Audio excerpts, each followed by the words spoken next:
talk about what was that jump? Was it scary when you went from, kind of doing those older leads? Obviously, they're cheaper. Yeah.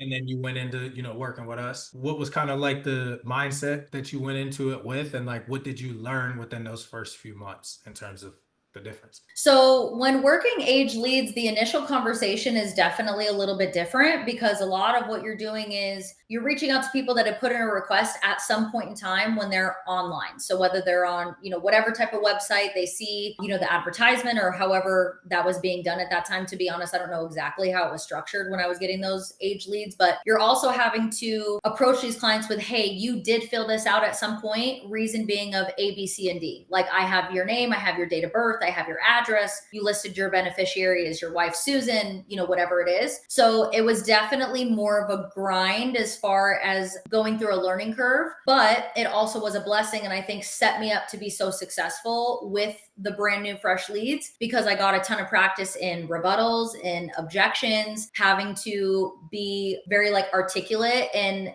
making sure that these clients are getting to a point to where they're remembering when they did submit this. And then at that point, it's just kind of finding them at the right time to be able to have that conversation. So if I could go back, I honestly wouldn't change anything just because I think that I learned so much in the beginning, even though it was really difficult. But I learned so much in the beginning as far as the baseline of what you need to know when being in phone sales. Like, you need to know how to overcome objections. You need to know how to overcome rebuttals. You need to know how to deal with mentally the struggle of people hanging up on you or not being interested or cussing you out, whatever the case may be. So I'm glad that I learned in that kind of more difficult environment. So then when I transitioned to the newer leads, I still had that baseline of knowledge and practice on how to deal with those things when they came up, even with fresh leads, because you're still going to get rebuttals and things like that. It's just kind of going to be a little bit different. It's more so you're battling with finding these people at the right time versus the right time and trying to get them to remember of something that they filled out months ago.